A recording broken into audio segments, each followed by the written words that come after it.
예, 오늘 말씀의 제목은 거절과 거절당함입니다. 모두에게 인정받고 싶어하는 마음이 있습니다.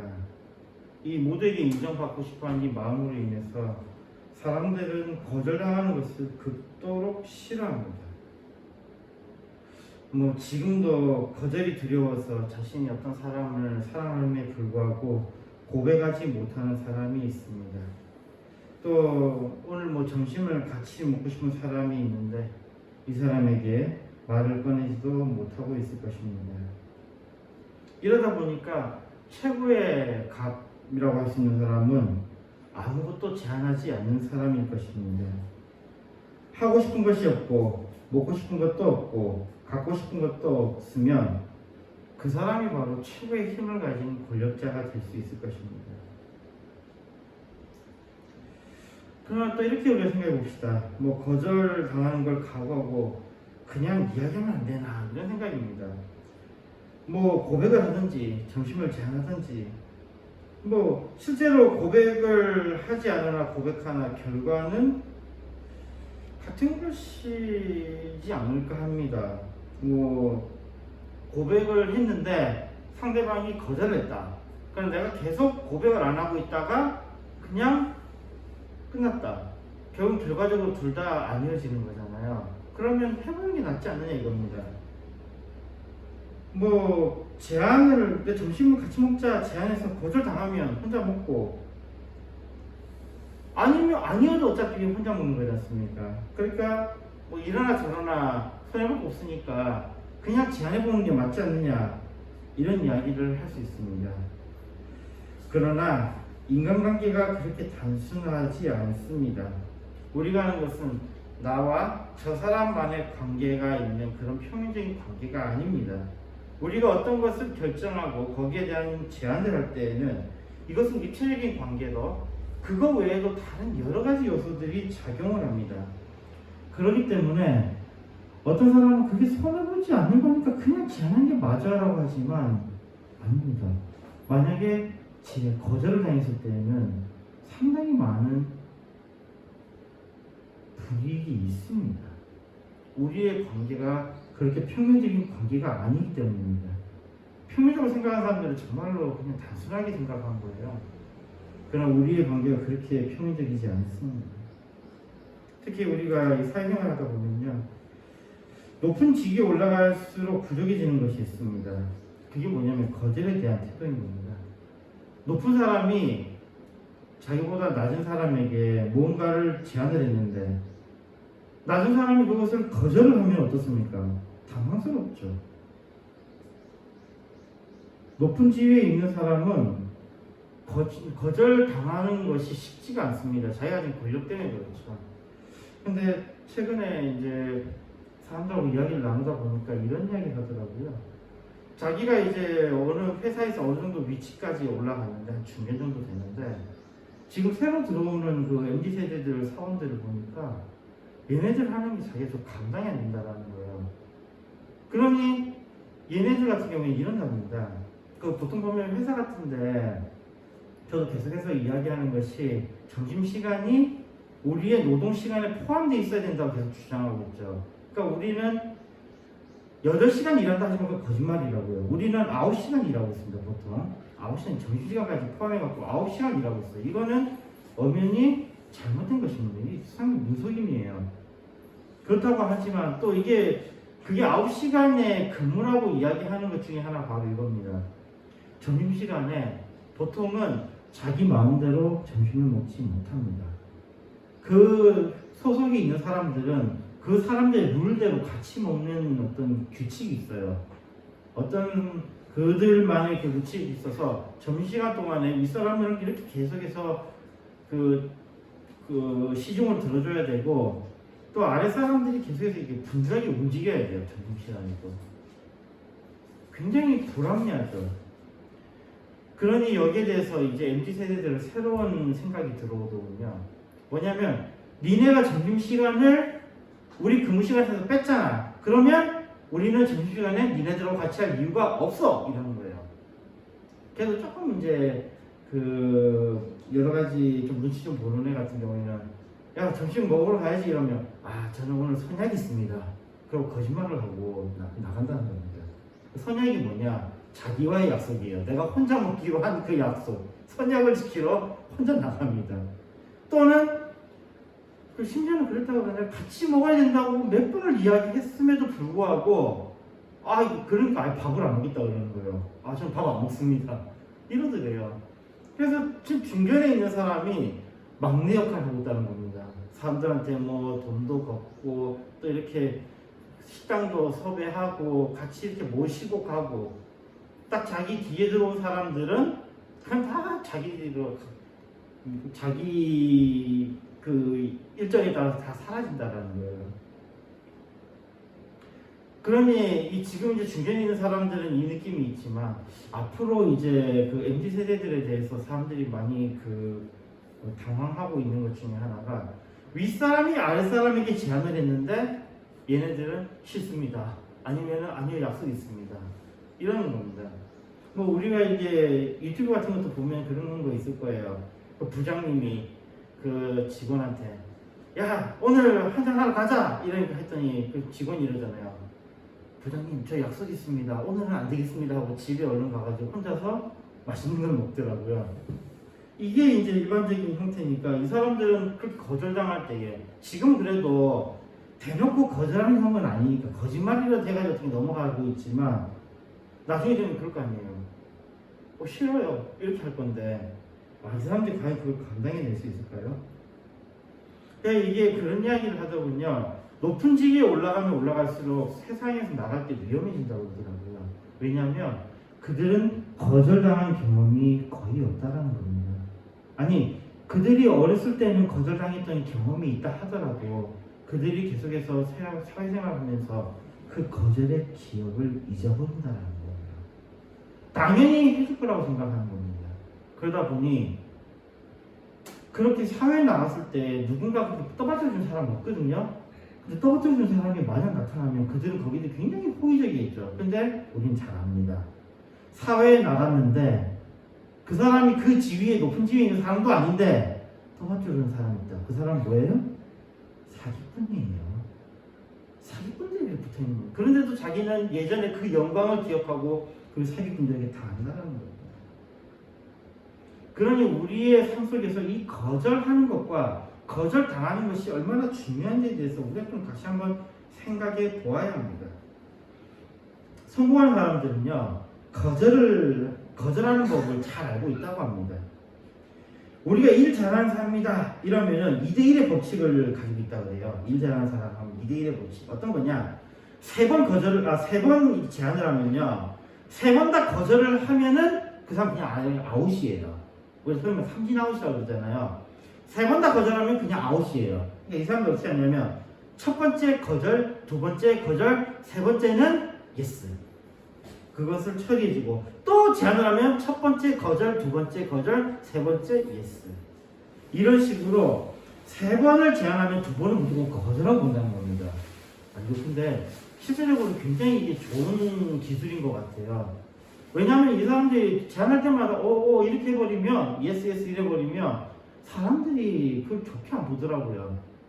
나쁘게 또 이용해 먹으려고 하더라고요. 그러니까 아무리 자기가 좋아하는 거라도 무조건 자기보다 힘 있는 사람이 제안하면 첫 번째는 거절, 두 번째도 거절, 세 번째는 예스. 그래서 일을 최대한 줄이는 겁니다. 이런 사람들이 일을 잘한다라는 거예요. 그러면 왜 거절하는 사람이 일을 잘할 수 있을까요? 그게 뭐냐면, 계속 남의 부탁을 계속해서 들어줘 버리면 자기가 할 수 있는 자기가 할 수 있는 일의 양을 초과해버려요. 그러니까 자기는 굉장히 열심히 일함에도 불구하고 성과가 나질 않는 겁니다. 그리고 남에게 부탁받아서 한 일에 대한 성과는 내게 아니죠. 남이 도로 가져갈 겁니다. 그러니까 자기는 좋은 평판도 얻지 못하고, 자기가 분명히 좋은 사람 같은데, 자기 스스로는 좋은 사람인 것 같은데 회사에서 쫓겨나는 그런 비참함을 겪게 된다는 겁니다. 그래서 이 거절을 정말 잘하는 게 중요하다는 겁니다. 일단은 3번 거절을 3번으로 잘라서 막 반드시 두 번은 그냥 거절하고 하나만 받아들이고 이런 식으로 하라는 겁니다. 이게 이제 좀 소위 잘 나간 사람들의 조언이에요. 근데 여기에 대해서 이걸 거꾸로 하면요, 거절 잘하는 사람이 성공한 사람이라고 그랬습니다. 그러면 이 이야기는 나에게도 그대로 적용되는 게, 내가 3번을 제안하면은 적어도 이런 사람들을 만났을 때는 몇 번은 거절당해요? 2번은 거절당할 수 있다는 말입니다. 그렇기 때문에 우리는 우리 삶에서 거절당할 일들이 정말 많아요. 정말 많습니다. 이런 분위기가 있거든요. 그래서 우리는 또 세상에 살아가면서 거절당하는 연습을 조금 해야 됩니다. 지하상이라는 사람이 거절당하기 연습이라는 책을 냈죠. 이러면서 자기 나름대로 그 생각이 있어서 이 책을 냈는데, 이 사람이 이제 100일간 거절당하는, 그러니까 자기가 거절하는 게 아니라 거절당하는 프로젝트를 하게 됩니다. 실험 첫 번째 날에는 그냥 뜬금없이 경비원한테 $100를 빌려달라고 하는 게 이제 첫 번째 미션이었습니다. 그럼 $100면 우리 돈은 지금 현재 우리 가치는 한 13만 원 정도 되는 거죠. 13만 원이면 경비원 하루 그 입담보다 많은 돈이잖아요. 근데 그거를 봐가지고 다짜고짜 $100 빌려주세요. 그리고 13만 원 빌려주세요 했더니 경비원이 그 말을 들어주겠습니까? 근데 의외로 들어주는 경험을 했다는 겁니다. 의외로 들어주는 경험을 했대요. 그리고 실험 둘째 날에는 공짜로 햄버거를 요구했다고 합니다. 이러면서 일부러 거절당한 짓을 하는 거예요. 일부러. 셋째 날에는 도넛을 시키는데 자기만의 독특한 도넛을 만들어 달라는 겁니다. 일반적인 패스트푸드점 도넛 가게 가면은 딱 그냥 정해진대로 도넛이 나오는 거잖아요. 근데 거기다가 특별히 이런 식으로 만들어 달라. 마치 스타벅스에서 자기만의 음료를 하듯이 생크림 몇 번 올려주고 설탕을 몇 번 넣고 물을 얼마만큼 해주고 그다음 진하기는 이 정도 해주고 이런 식으로 해봤는데, 또 실험 넷째 날 여섯째 날까지는 전혀 모르는 사람 집 뒷마당에서 축구를 하는 겁니다. 이게 굉장히 당황스럽죠. 미국 같은 경우는 남의 집에서 이렇게 침입하면 어떻게 이루어지죠? 바로 총으로 쏴 죽여버리는 경우도 있습니다. 미국은요. 이렇게 자기 영역이 있어요. 거기에 들어가면 그냥 쏴 죽여도 괜찮아요. 이런 정말 위험천만한 짓을 합니다. 근데 이 사람이 이런 그 실험을 하면서 느낀 거는요, 생각보다 사람들이 거절을 많이 안 하더라는 겁니다. 자기는 거절 당하려고 일부러 이렇게 했는데 의외로 자기의 터무니없는 요구에 응하는 사람이 있다는 겁니다. 그러나 또 한편으로는 우리는 실질적으로 이 세상에서 살아가면서 100명의 사람을 만났을 때 100명 중에 99명이 나의 제안을 받아들이는데 한 명이 거절하면 이 한 명이 우리가 집중한다는 거예요. 이걸로 인해서 우리의 사기가 꺾인다는 겁니다. 이 속에서 깨달은 놀라운 일은 이 한 명으로 인해서 내가 나를 거절했다는 거예요. 무슨 이야기냐면, 내가 다른 사람에게 거절당하는 게 두려워서 내가 스스로 이렇게 하지 말자고 나 스스로를 자기가 거절했다는 겁니다. 다른 사람의 거절은 홀로 사회에 세워져야 한다는 것인데, 이건 결국 왕따죠. 이게 두려워가지고 스스로가 자신의 생각을 거절한다는 겁니다. 근데 우리가 그래요, 세상을 살아가면서요, 어떨 때는 왕따로 살아갈 때가 있어요. 왕따로 살아갈 때가 있습니다.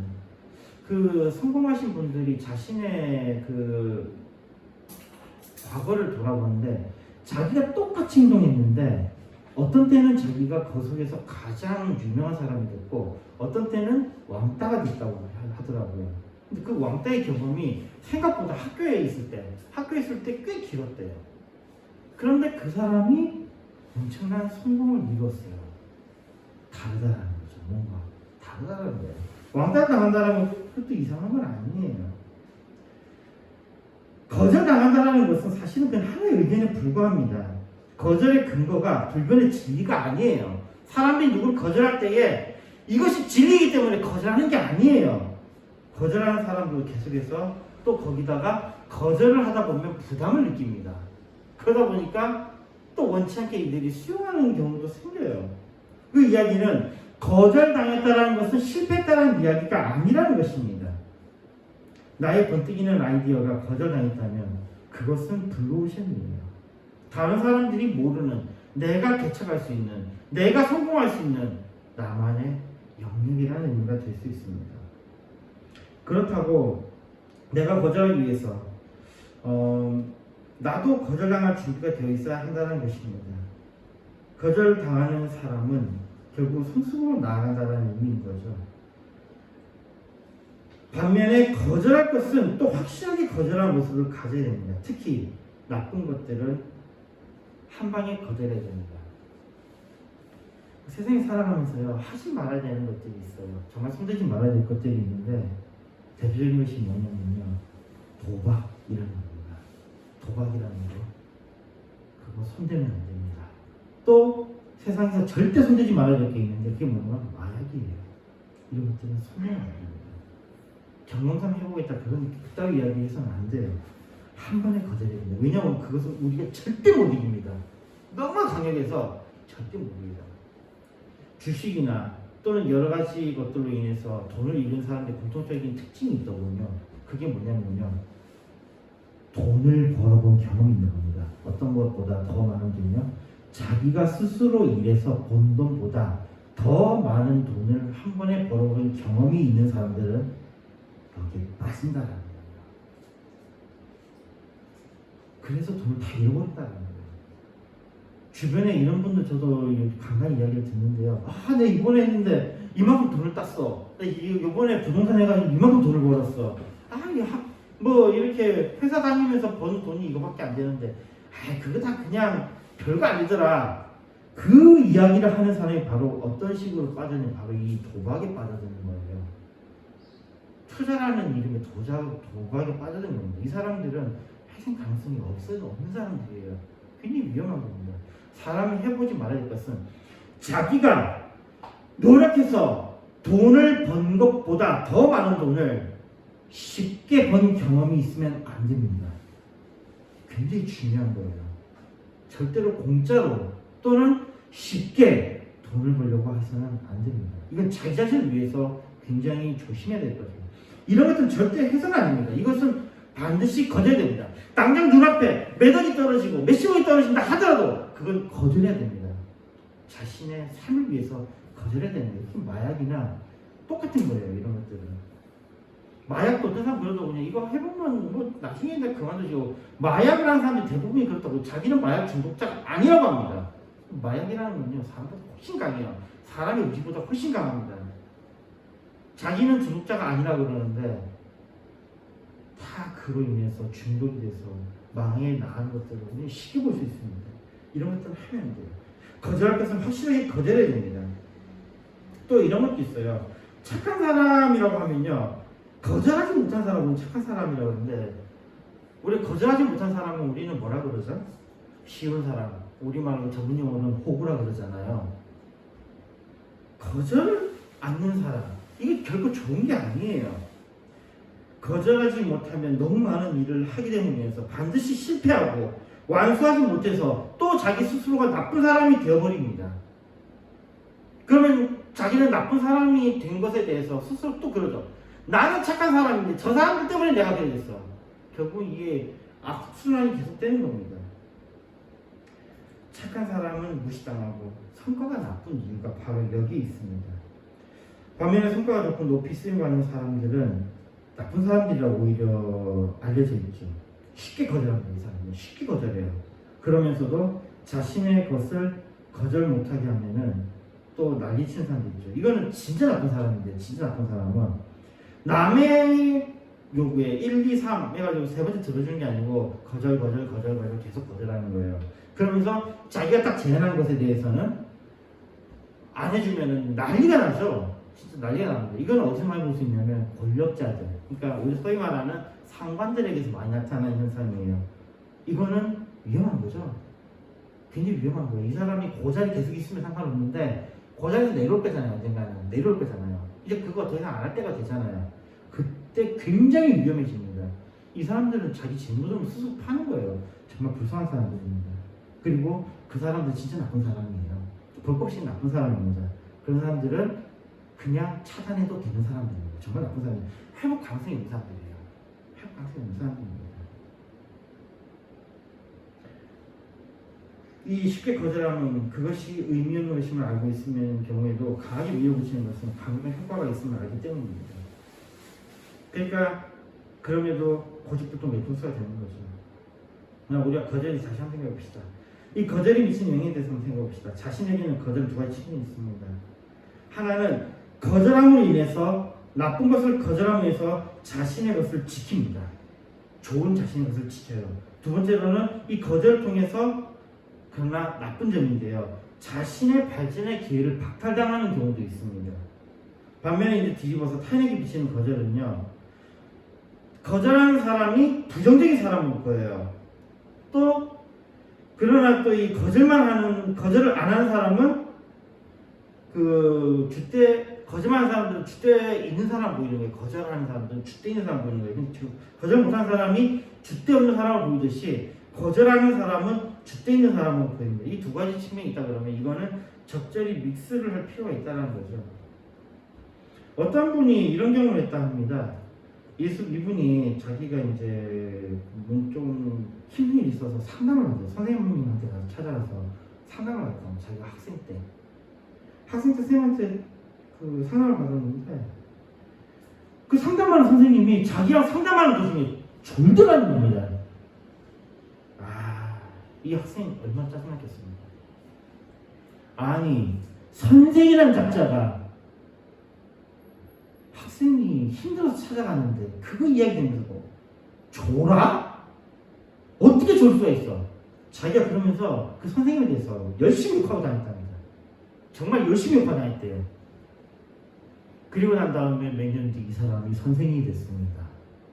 이 사람이 선생님이 되고 자기가 이제 똑같이 학생이 와가지고 상담을 하는데 자기가 졸았다는 거예요.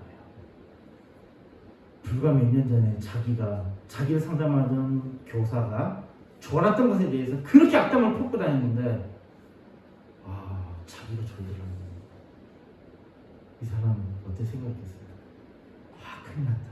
내가 옛날에 저렇게 막 욕하고 다녔는데 이 학생이 지금 나에 대한 욕을 정말 많이 하고 있겠지. 긴장하고 있었죠. 근데 어디서 이런 소문이 들리는 거예요. 다른 사람들이 선생님 그렇게 훌륭하시다면서요. 이 사람은 내가 정보 때문에 지금 난리가 났겠구나 했는데 이런 거예요. 아니 어떤 학생이 그러는데 선생님이 그렇게 피곤한 가운데서도 학생이 상담을 들어줬다고 그 학생이 너무 고마워하더라고. 정말 멋진 선생님이라고. 아니 이거 이상하지 않습니까? 똑같은 일인데 어떤 사람이냐에 따라서 결과가 달라졌다는 거예요. 자기가 그때 많은 걸 느꼈답니다. 그냥 많은 것도 생각하게 됐대요. 나를 상담하던 사람이 좋은 것에 대해서 자기는 욕했는데 자기가 상담했던 그 학생은 자기가 좋은 것에 대해서 피곤한 가운데서도 자신의 말을 들어주려고 했다는 그걸로 고마워하더라는 말에 엄청 충격받았다는 거예요. 타인의 경험과 의견을 내가 어떻게 할 수가 없습니다. 내가 잘하면 저 사람이 나에게 좋은 인상을 가질 거라고 그런 생각 가지지 마십시오. 그런 일 없습니다. 그냥 타인은 자기 나름대로 생각할 뿐이에요. 내가 이렇게 했기 때문에 저런 견해가 나왔다고 생각하지 마십시오. 사람들은 자신이 생각하고 자신이 원하는 대로 말하고 행동할 뿐입니다.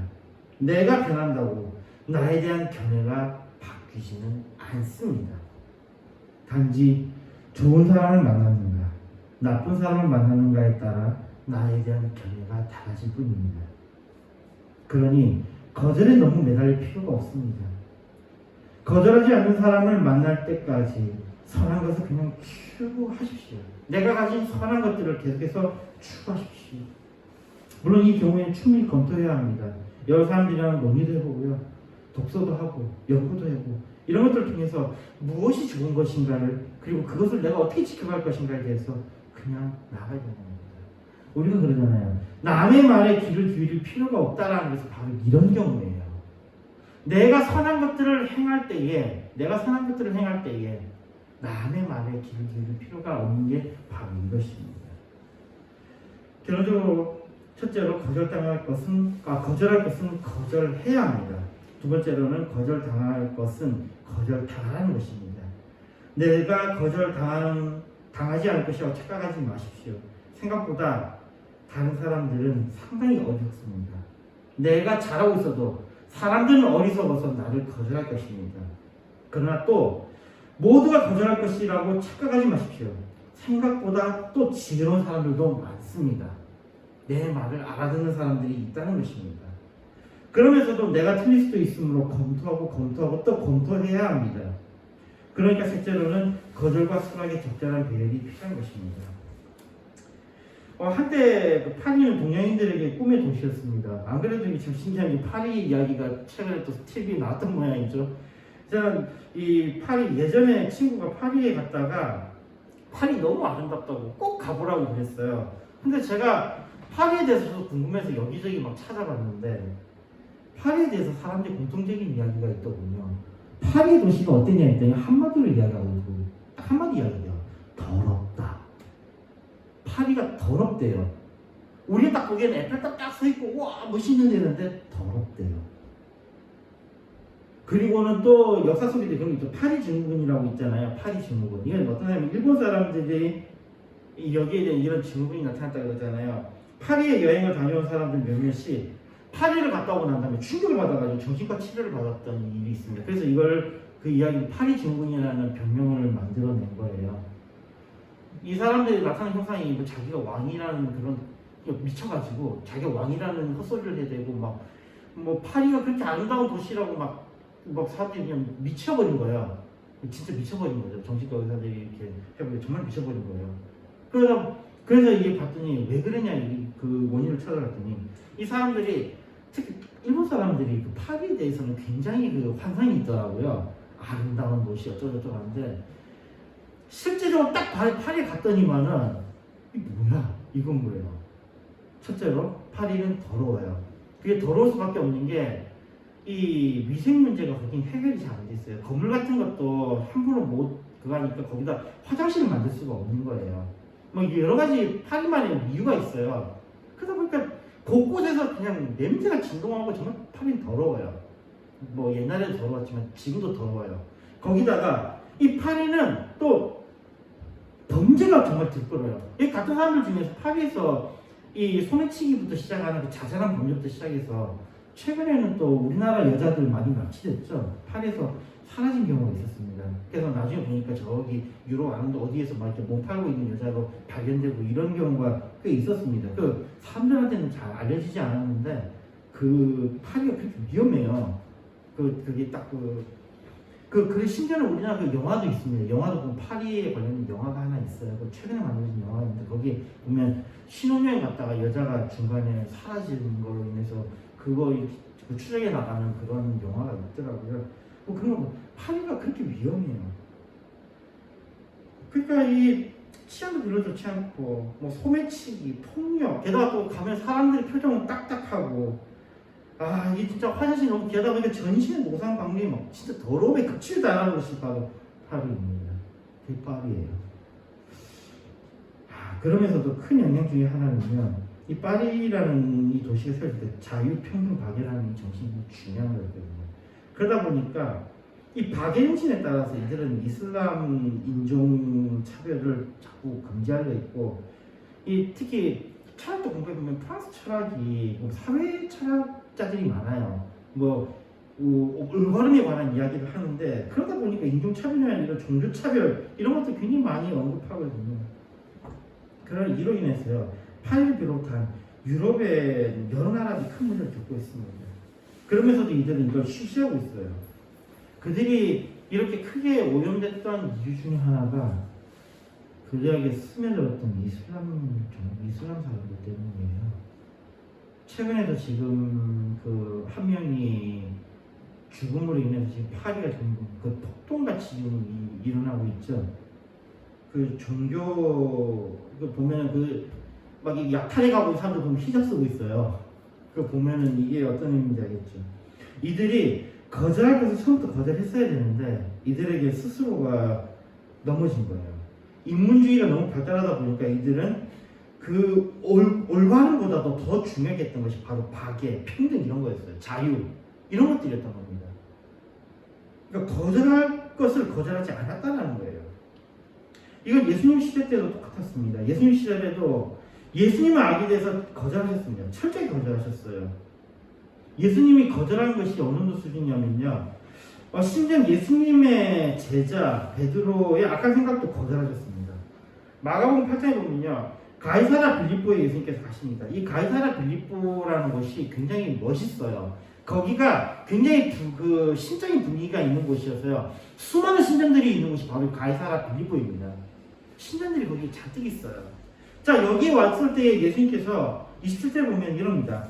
예수와 제자들이 가이사랴 빌립보 여러 마을에 나가실 때 노중에서 제자들에게 물어가라사대 사람들이 나를 누구라 하느냐라고 예수님께 질문하십니다. 이런 질문을 하셨던 것은 제가 아까 말씀드렸지 가이사랴 빌립보라는 지역이 뭐가 많다고요? 신전이 많다고요. 여러 신을 섬기고 있는 그 가운데서 예수님이 딱 제자에게 딱 물을 때에 너희는 나를 뭐라고 하느냐? 나는 뭐라고 하느냐 이거예요. 제자들 눈에 지금 수많은 신전들이 지금 보일 겁니다. 가이사랴 빌립보에서요. 보일 거예요. 그 많은 위대한 신들 가운데서도 예수님이 이렇게 우상 가득한 곳에서 이런 질문을 하셨는데 이게 29절에 이럽니다. 또 물으시되 너희는 나를 누구라 하느냐 했더니 베드로가 대답하여 가로되 주는 그리스도이시니이다. 베드로가 그렇게 많은 신전들과 수많은 신을 숭배하는 사람들 가운데서도 예수님에 대해서 예수님을 그리스도라고 고백을 합니다. 얼마나 신앙적으로 뛰어난 그런 통찰력을 가지고 있으며 얼마나 칭찬받을 만한 일입니까? 그러나 그 다음에 베드로를 책망합니다. 31절입니다. 인자가 많은 고난을 받고 장로들과 대제사장들과 서기관들에게 버림받아 죽임을 당하고 사흘 만에 살아나야 할 것을 비로소 저에게 가르치시되 뭡니까? 예수님께서 십자가를 지심에 대해서 제자들에게 알려주시니까 여기에 대해서 주님의 죽으심에 대해서 어떤 문제가 될지 제자들은 어렴풋이 알고 있었을 것입니다. 그리고 베드로는 여기에서 이렇게 이야기합니다. 32절입니다. 드러내놓고 이 말씀을 하시니 베드로가 예수를 붙들고 가라매. 예수님 그러시면 안 됩니다. 그러지 마십시오. 그러니까 여기에 대해서 33절에 이렇게 말씀합니다. 예수께서 돌이키사 제자들을 보시며 베드로를 꾸짖어 가라사대 사단아 내 뒤로 물러가라. 내가 하나님의 일을 생각지 아니하고 도리어 사람의 일을 생각하는가 하시고 베드로의 제안을 거절하십니다. 그리고 오히려 34절에 무리와 제자들을 불러 이르실 때 아무든지 나를 따라오려거든 자기를 부인하고 자기 십자가를 지고 나를 쫓을 것입니다. 예수님께서 그 영광 가운데 계실 때에 베드로 주님은 그리스도십니다 라고 이야기했던 그때에 예수님께서 그래 내가 그리스도인데 내가 이제 십자가를 져야 된다. 너희들을 위해 사람들을 위해서 십자가를 져야 된다.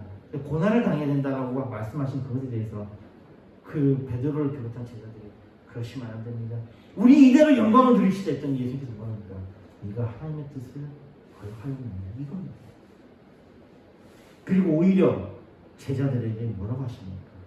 너희도 고난을 받으라는 겁니다. 너희도 십자가를 지라는 겁니다. 예수님은 하나님을 거역하는 것에 대해서 강력하게 거절하셨습니다. 심지어 예수님을 위한 말 같았지만 하나님의 뜻을 반하는 것을 강하게 거절하셨습니다. 그 예수님의 거절이 많은 사람들에게 예수님을 거절당하게 했습니다. 그럼에도 예수님도 거절에 대한 각오를 하셨습니다. 예수님께서 사람들을 보십시오. 요한복음 19장 6절입니다. 대제사장들과 하석들이 예수를 보고 소리질러 가로되 십자가에 못 박게 하소서 십자가에 못 박게 하소서 하는지라 빌라도가 가로되 너희가 친히 데려다 십자가에 못 박으라 나는 그에게서 죄를 찾지 못하노라. 예수님이실 때 바로 예수님께서 이런 모습을 보이셨을 때에 사람들은 예수님을 십자가에 못 박으라고 강력하게 외칩니다. 예수님을 거절합니다. 예수님 시대 때 유대인들이 예수님을 거절했습니다. 또 예수님 시대 때 이방인들이 예수님을 거절했습니다. 예수님은 왕이십니다. 가장 높으신 분입니다. 거절당하는 것이 불가능한 분이셔야 했는데 그 그리스도는 거절당하셨습니다. 그 그리스도의 거절이 우리를 구원하셨습니다. 로마서 4장 24절입니다. 예수는 우리 본장을 위하여 내어짐이 되고 또한 우리를 의롭다 하심을 위하여 사랑하셨습니다. 주님의 거절은 우리를 위함이요 주님의 거절 당하심은 우리를 위함이었습니다. 여기에 우리의 결단이 필요합니다. 우리는 예수님을 믿을 것이냐 그렇지 않을 것이냐, 우리가 다른 신을 섬길 것이냐 그렇지 않을 것이냐. 출애굽기 20장 3절에 말씀합니다. 너는 나 외에는 다른 신들을 내게 말지니라. 말씀 맺겠습니다. 우리가 세상에 살면서 거절당하는 것은 참으로 힘든 일입니다. 그럼에도 불구하고 거절당하지 않았다는 것은 내가 아무것도 하지 않았다는 것이며, 그렇게 힘든 거절당함은 사실 한 사람의 견해에 불과한 것입니다. 만약에 두 사람이 거절했다면 그 역시 다른 한 사람의 거절에 불과한 것입니다. 마태복음 10장 14절에 말씀합니다. 누구든지 너희를 영접하지 아니하고 너희 말을 듣지도 아니하거든 그 집이나 성에서 나가 너희 발의 먼지를 떨어버리라. 만약에 우리가 가진 것이 거짓이라면 수많은 거절 속에서 자신을 돌아보면 우리가 나아가야 할 길을 알게 될 것입니다. 그러나 우리가 가진 것이 참이라면, 그것이 복음이라면 그것을 받아들이지 않는 사람에 대해서 포기할 것을 성경은 오히려 조언합니다. 마태복음 10장 14절에 말씀합니다. 누구든지 너희를 영접도 아니하고 너희 말을 듣지도 아니하거든 그 집이나 성에서 나가 너희 발의 먼지를 떨어버리라. 심지어는 발의 먼지를 떨어버리라고까지 말씀하십니다. 더 나아가 요한복음 15장 20절 말씀합니다. 내가 너희더러 종이 주인보다 더 크지 못하다 한 말을 기억하라. 너희들이 나를 핍박하였은즉 사람들이 나를 핍박했은즉 너희도 핍박할 터이요 내 말을 지켰은즉 너희 말도 지킬 터이라. 말씀같이 주님은 우리가 주님을 믿음으로 인해서 핍박받을 것을 미리 말씀하셨습니다. 그러나 이것이 우리에게 저주가 아니라 큰 복임을 알리셨습니다. 주님은 부활로 우리가 받을 복의 증거를 증거하셨습니다. 또 나아가 주님의 말씀을 지켰던 사람들이 있었듯이 우리가 전하는 주님의 말씀을 지키는 사람들이 있을 것이라고 말씀하셨습니다. 이로 인해 우리에게 좌절하지 말고 용기를 가지라고 우리를 격려해 주십니다. 받아들이든지 받아들이지 않든지 그것은 우리에게 달린 것이 아닙니다. 우리는 악한 것을 거절하며 또한 선을 위하여 거절당하며 담대히 나아갑시다. 주님이 약속하신 복의 복이 거절하며 거절당하는 우리를 위해 예비되었습니다. 주님의 복이 우리에게 가득하길 바랍니다. 디모데후서 4장 7절에서 8절에 말씀합니다. 내가 선한 싸움을 싸우고 나의 달려갈 길을 마치고 믿음을 지켰으니 이제 후로는 나를 위하여 의의 면류관이 예비되었으므로 주 곧 의로우신 재판장이 그날에 내게 주실 것이니 내게만 아니라 주의 나타나심을 사모하는 모든 자에게니라. 되겠습니다.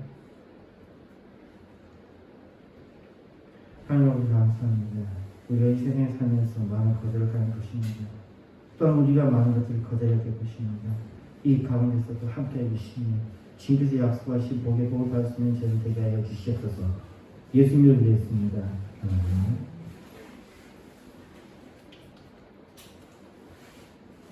찬송가 214입니다.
내게 성령이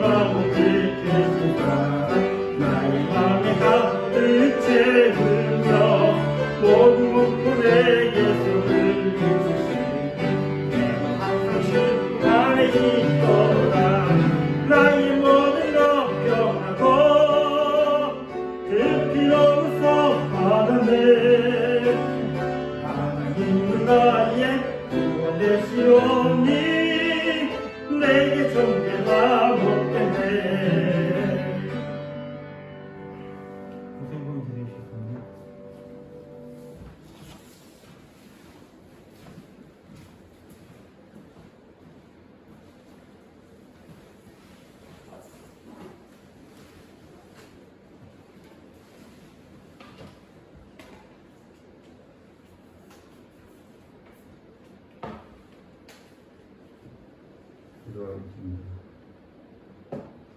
체험한 실수를 주셨습니다. 그리고 감사합니다. 감사합니다. 모든 문제 해결해 주신 감사드립니다. 체험하기 감사합니다. 좋으신 하나님을 또 저들에게 귀하고 복된 날 주시어서 구원의 길로 생명의 길로 영생의 길로 가는 길을 갈 수 있도록 인도해 주심을 감사합니다. 이 귀한 시간에 하나님 앞에 빈손을 의지하냐고 귀한 예물을 드릴 수 있도록 허락해 주심을 감사합니다. 이 예물이 쓰여지는 곳에 하나님의 나라가 확장되게 하시고 이 예물이 쓰여지는 곳에 삶 살리고 영혼 살리고 생명 살리는 놀라운 역사가 이루어지도록 특별히 아버지를 세워주신 무양교회가 이 일을 감당하기 부족함이 없도록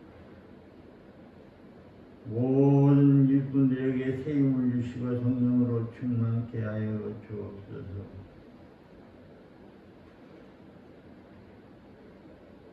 오늘도 귀한 날이 정말 저희들의 마음이 감동받게 하시고 주신 말씀에 정말 우리가 주님의 뜻에 합당한 저들의 삶이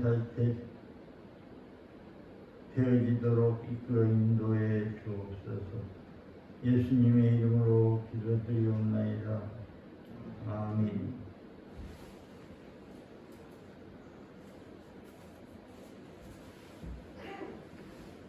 찬송가 1장입니다.